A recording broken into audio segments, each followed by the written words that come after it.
my wife tonight, we're sitting on the couch, and she goes, "Oh, you're recording tonight?" And I said, "Yeah." She goes, "So, what are you going to talk about?"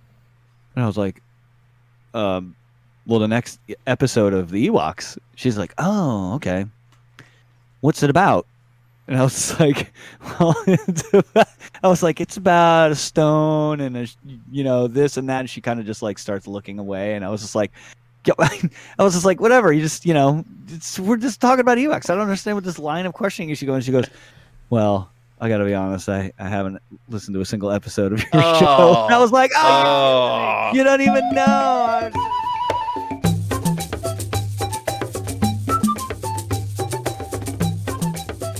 Welcome to This Endorian Life, a Star Wars podcast from the Radio Meanwhile Network. My name is Steve Rudd. Hey, I'm Nick Gunning, and we're following the Ewoks from Return of the Jedi to the Ewok TV movies, the 80s cartoon, and beyond. Who knows where the winds will take us, Steve?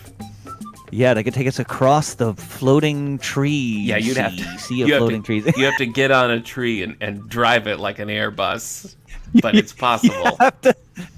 The ironic thing about that episode was they were using like oars and stuff. And what are you pushing again? Yeah, what are you? Just the air.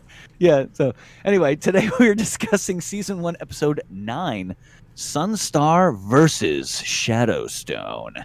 This episode originally aired November 2nd, 1985, when we were wee boys.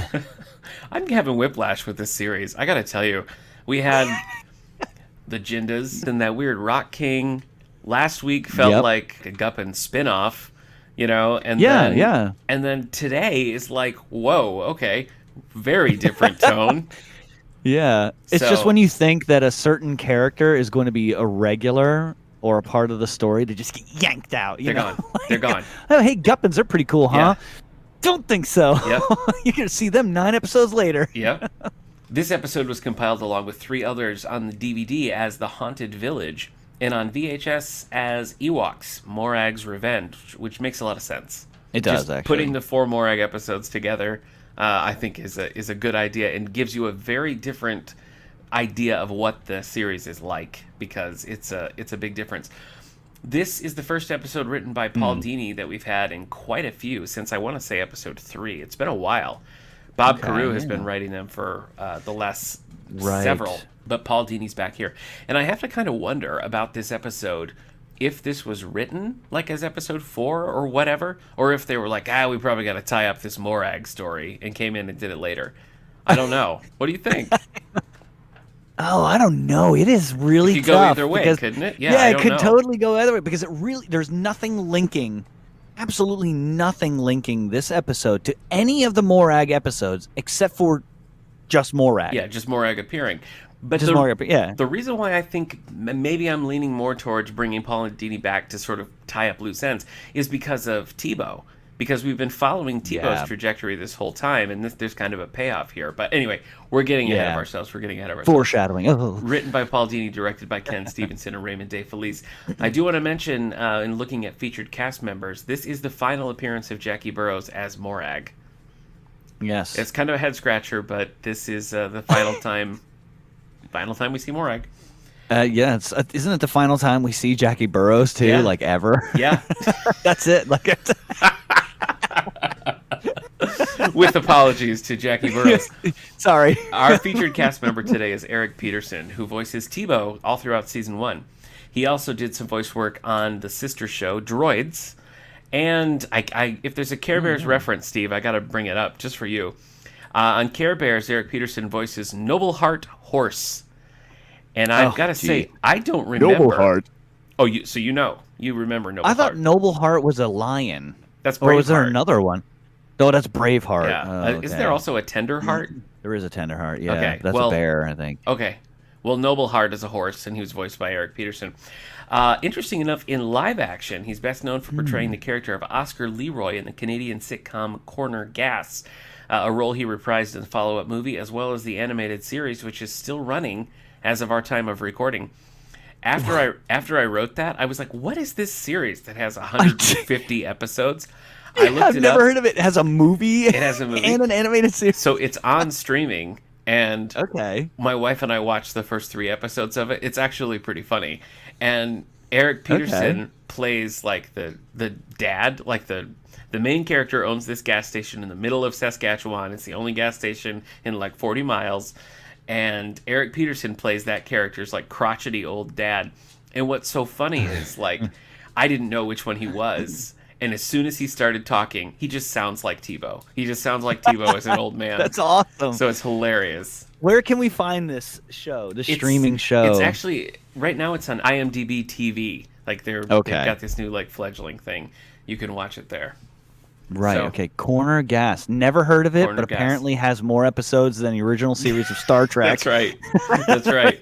Yeah. And anyway, well, it's like, yeah, that's crazy. I'm only 3 episodes in, but it was funny. I think we'll definitely keep watching it. That's really funny. I think that's hilarious. Yeah. That, like, oh, it's Canada. It's really not that far away from us, but like, never heard of it. Never heard of it. Tons of episodes. Movie. I was kind of intrigued to check it out because, I mean, 2 Canadian sitcoms that I've been loving recently would be Schitt's Creek and Kim's Convenience. Oh, that's Canadian? Yeah, Schitt's Creek and Kim's Convenience, both Canadian shows, and I love Kim's Convenience.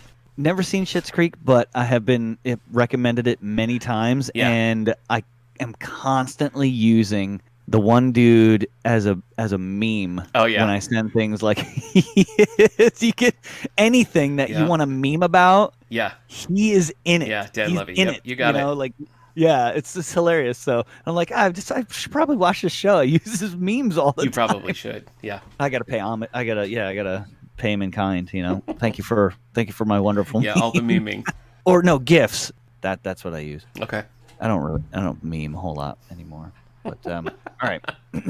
You're recovering memer. Yeah. I did when I was on Facebook. I did have like friends that I was like, I have not seen this person in like 25 years, but they have the greatest memes. So I would refer to them as my meme dealer. Yeah. Because they would always share the greatest memes. Yep. Oh, man. Yep, that checks out. So, so I guess I am a recovering meme addict.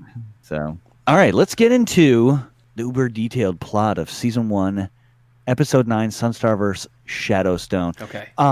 Just by this name, did you think this was going to be some sort of an epic episode? I did. Yeah, I love the name. I was ready for it. I know. I was like, all right, let's throw down. Yeah.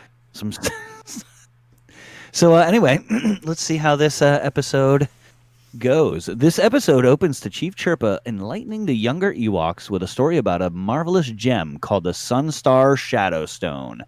The gem contained both powers for good and evil. Because of its magic, the Ewoks, afraid of the temptation of its power, never used the gem, but kept it safely hidden.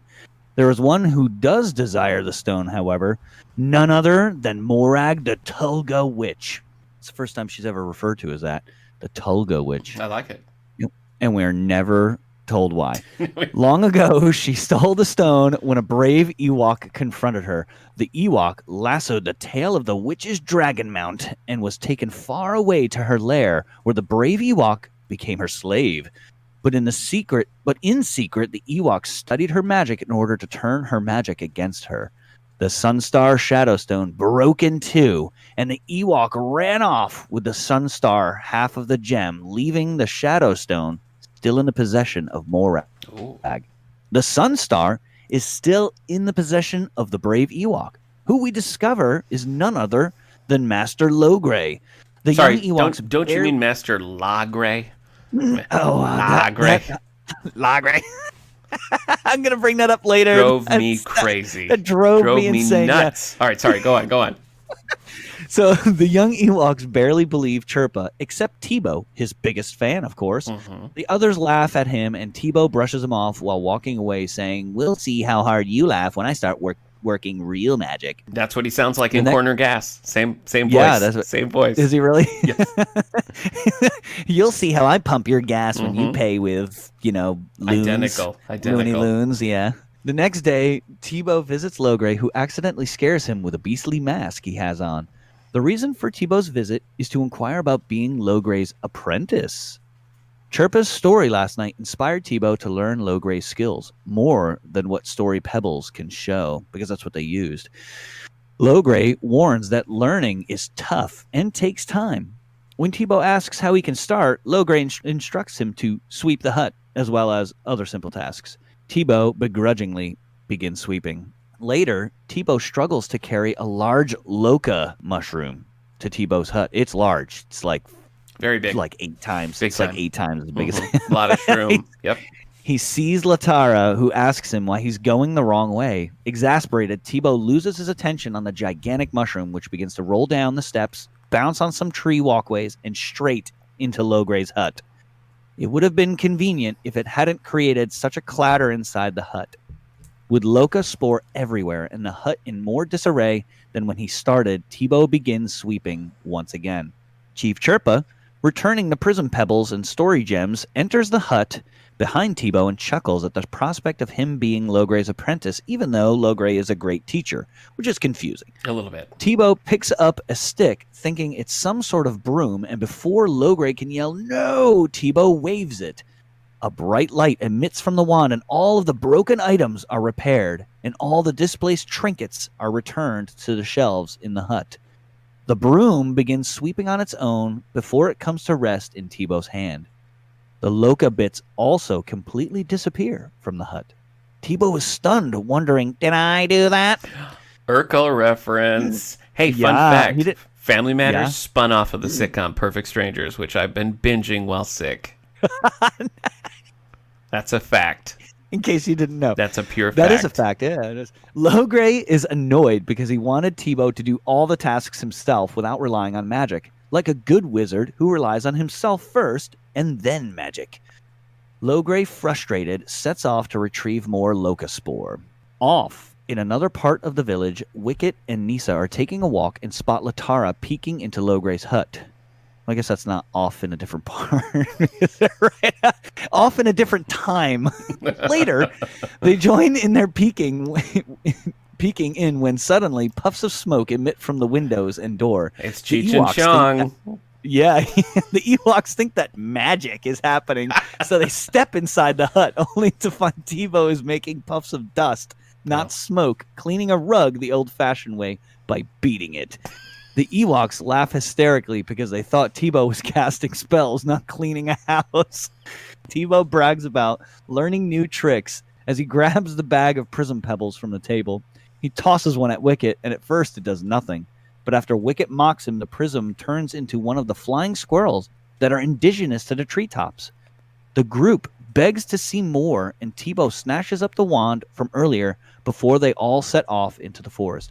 In the forest, Tebow performs a few magic tricks, like projecting images and levitation, but nothing big. The tricks attract Morag, who is hiding in the bushes nearby. Tebow performs another trick that scares everyone and breaks the wand Tebow is holding. The group is angry that Tebow's magic failed. They decide to leave until they hear a beautiful singing voice in the distance. Attracted to it, they investigate a cave that holds a beautiful woman inside. She invites them to come in, and they do. Suddenly, monsters trap them inside, and the beautiful woman transforms into the terrible Morag. Her plan is to trap Logray when he comes looking for Tebow and the others. Back at the village, Logray looks for Tebow when suddenly his magic top begins spinning and fills the hut with green light. Morag appears in the top and offers an end to their feud. A trade. Return the Sunstar or the Ewoks will be hers forever. Knowing no army could defeat Morag, Logray decides to face her alone. Yeah, because if 1,000 people can't do it, one will. The oldest man in the world will save them. Yeah. My sciatica. Yeah, fine, I'll go. And he's like taking forever to just leave the hut. At Morag's lair, the Ewoks are slaving away, cleaning up wood. The Ewoks taunt Morag about her power, and she puts them in their place. Logray makes his approach to Morag's lair and incapacitates 2 of Morag's minions easily. However, Morag knows he approaches because her Shadowstone begins to react. Logray demands the witch let the young ones go.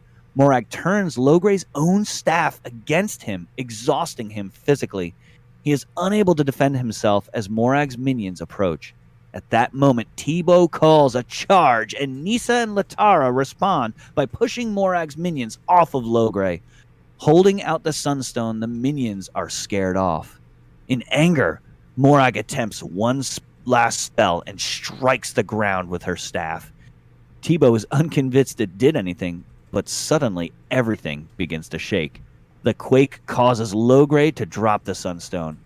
Morag sends the Shadowstone hurling toward the Sunstone, and they magnetically connect to each other. The combined stone rises and sets itself right into Morag's staff. Logray pleads with Morag to release the Ewoks now that she has the Sunstar, but she is selfishly overcome with the combined power of the stone. She doesn't realize the dormant volcano her castle is made of is beginning to come down. Logray and the Ewoks safely escape the cave-in. However, the cave rubble bursts open, revealing Morag. She has become so powerful she has transformed herself into a lava giant. She channels the power of the combined stone now embedded in her forehead. Her and Logray face off in battle.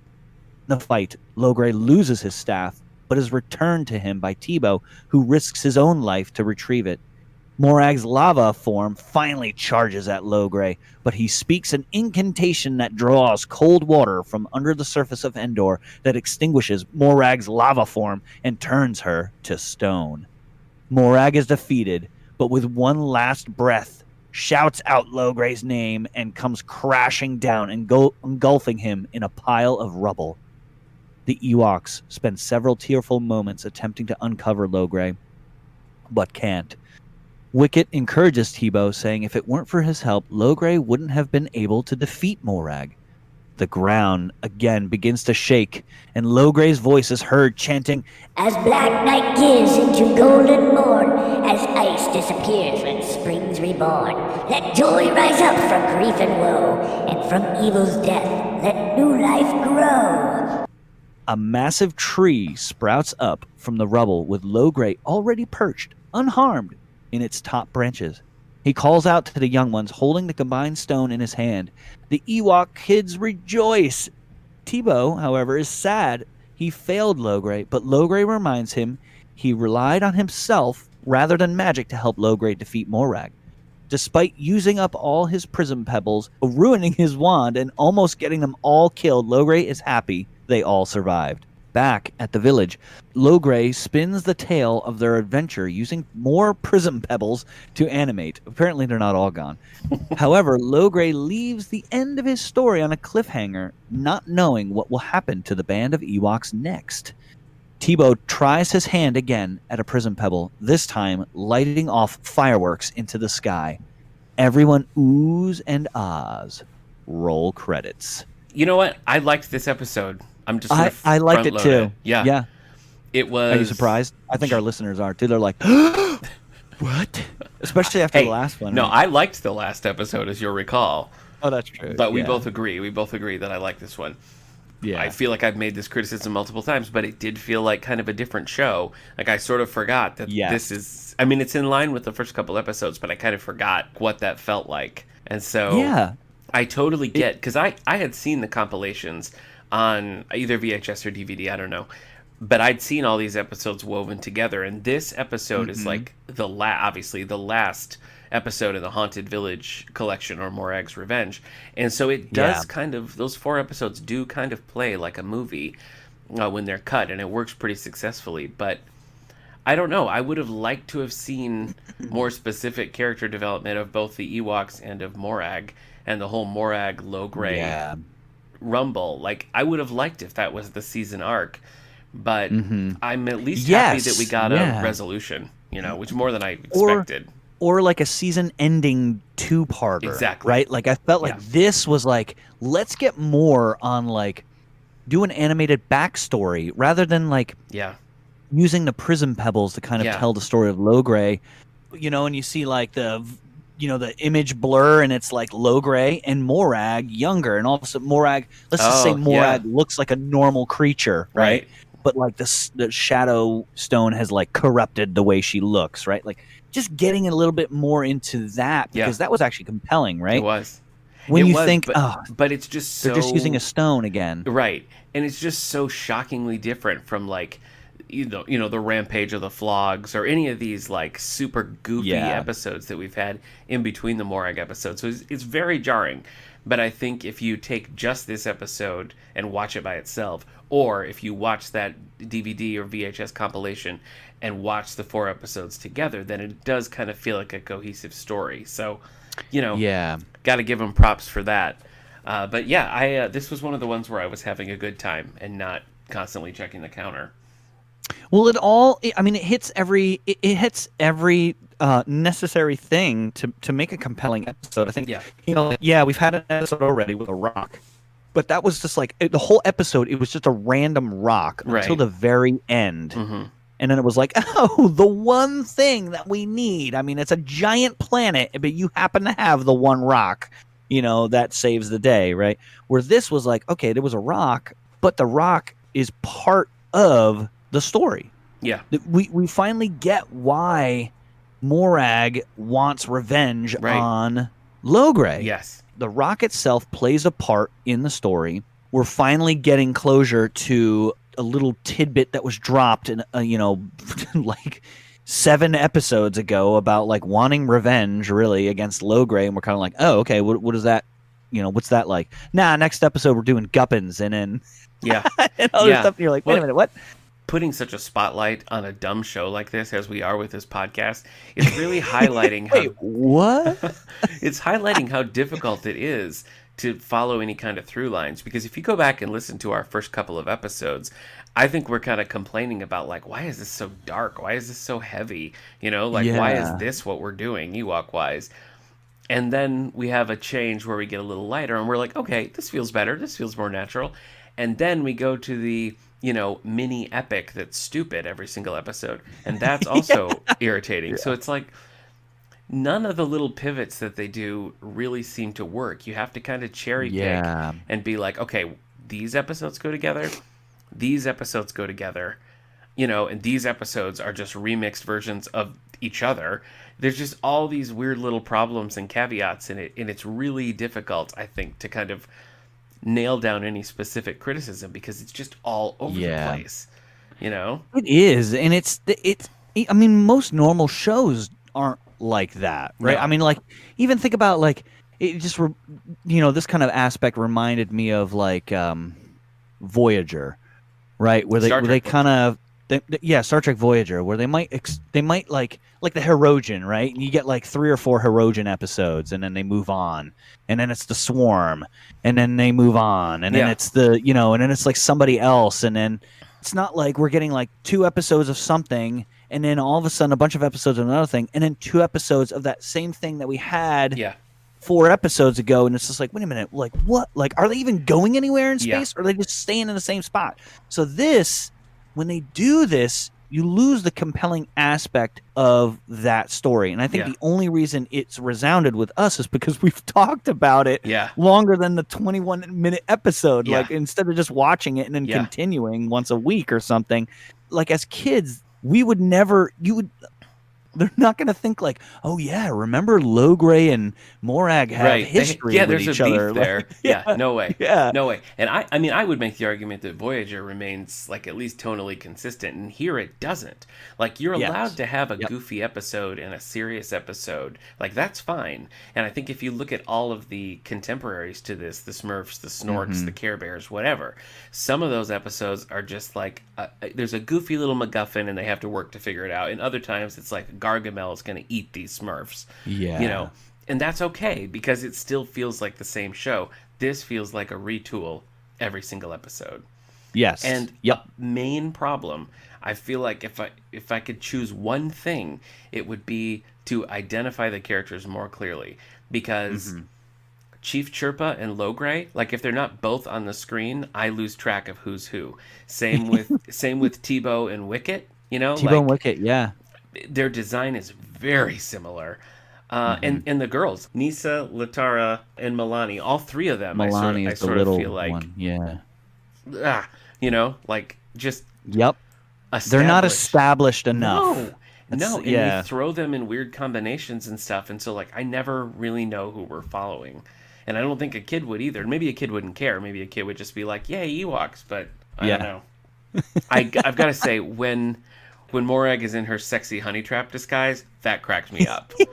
I know. What a weird That was plan. so obvious. What a I know. weird It's plan. Like you Like, could have she just does- sent your minions and just Right. trapped them, Right, but, just like, like that. You know? I think it's very funny that she doesn't, like, if she can turn into anything, she doesn't turn into something that would be, like, appealing to Ewoks. Maybe it would. I don't know what they're into. But, like, she Yeah. doesn't turn into a cute Ewok. She turns into, like, a sexy anthropomorphic, like, witch bear. And it's like, why is this a part of the plan? What are you doing? She looked like a character from DuckTales, where you're like not She sure if it's did. like a muskrat or a She did. weasel or something. Like, is that a meerkat? Like, is that Exactly. sexy meerkat? She Okay, looked like all a right. villainous DuckTales love interest. Woo! Oh, it's got a very pretty nose. though. Mm-hmm, mm-hmm. So yeah, like that whole scene, that was kind of extra. Where it was just like, yo, Morag, like you're Yeah. a witch, like just use a spell and like like we see later on Logray like completely incapacitate two minions, and it's just like she can't do that with the evil Sunstone. Like just like make them sick and throw I up. love They'll all those, just like, pick 'em up. Evil McDonald's fry guys that were like her minions, Oh, you know, yeah. just like the fluffiness and the legs. There's one scene like towards the end where where stuff's happened and they're running away, and it's really clearly that the animation is just sped up. Did you catch that? When they run out, it's just like it's like too fast and Yeah, like a it's weird. so bad. It's like it's yeah. fast forwarded. It's very strange. But I mean the good. I do really Yeah. like that Logray and Morag have this backstory. I like that Logray's the one to like come and save the day. I like that they have a showdown. I think I was watching this one with my son, and Morag sort of like dripping down into the lava. He was like, "Oh my gosh!" And when she comes back as a big lava monster, he was pretty Yeah. genuinely like, "Whoa! Like this is serious."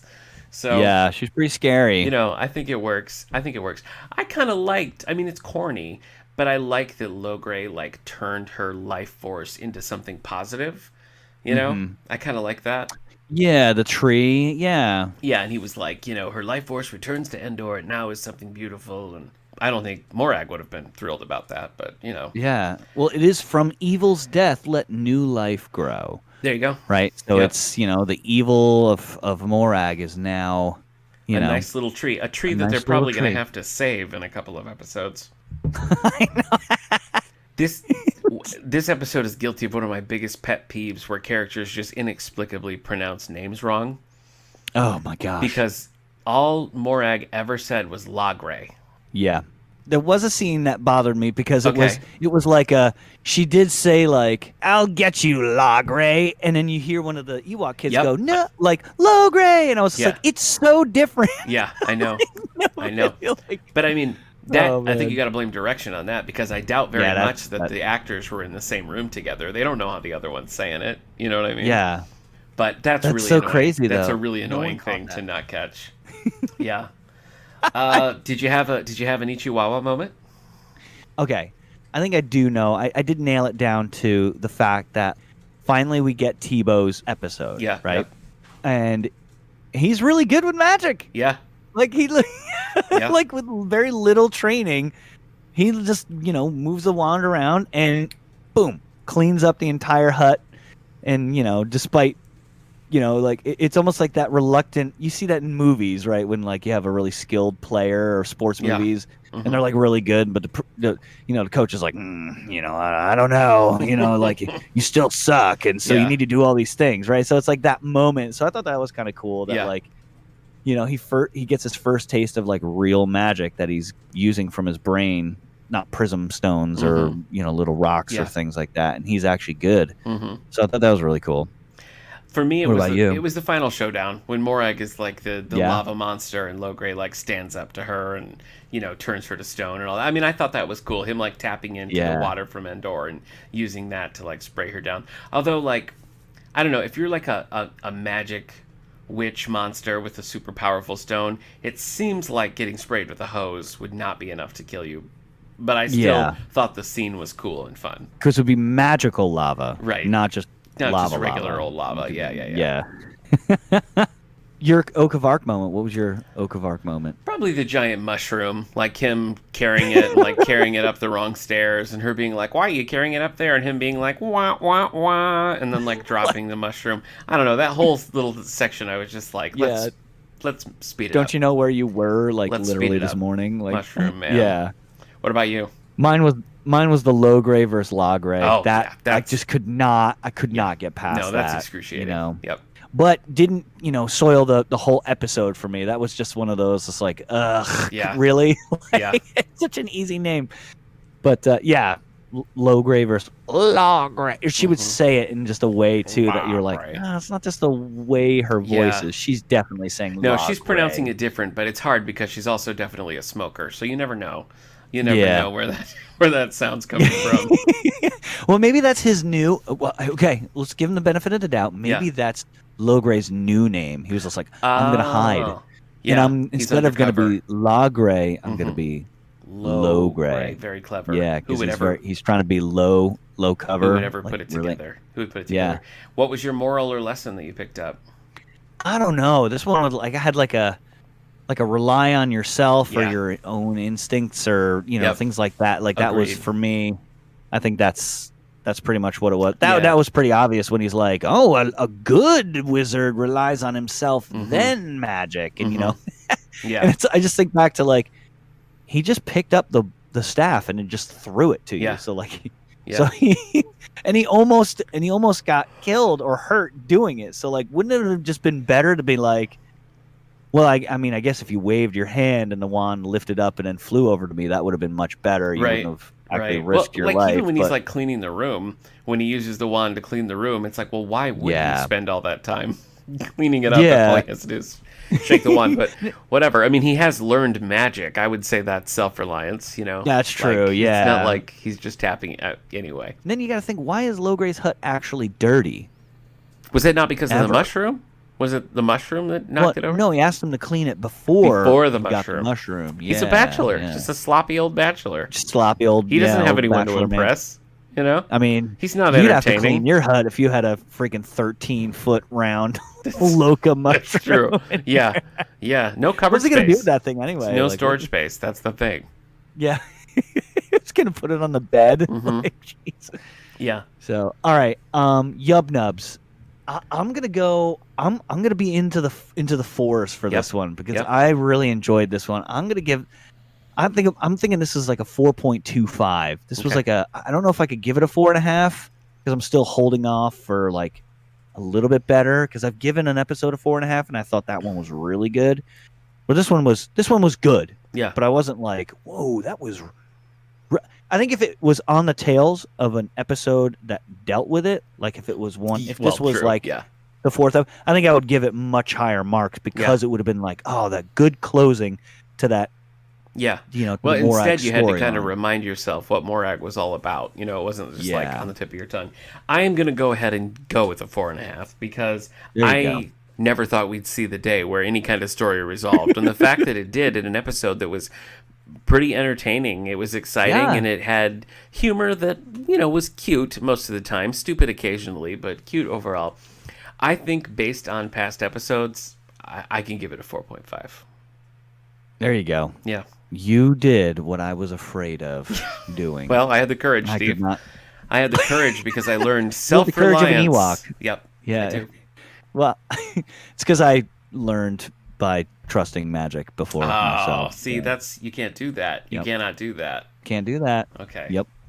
All right. Well, as fun as this was, I can't wait to see what happens next. Because next time we're going to be talking about. Are you ready for it, Steve? The Oh, yeah. Star I'm Wars ready. Holiday Special. Let's go. Are you excited? we were talking about the holiday special in our mini pilot episode, and now the time Yeah. has finally come to cover it. I can't wait. All right, man. I'll see you next time for the Star Wars Holiday Special. I'll see you then. Bye-bye. This Endorian Life was brought to you by the Radio Meanwhile Network. You can find more about this show and others like it at our network's website, radiomeanwhile.com. Share your thoughts on this and upcoming episodes by following us on Facebook or Twitter at Endorian Life. And please rate, subscribe, and share this show wherever you get your podcasts.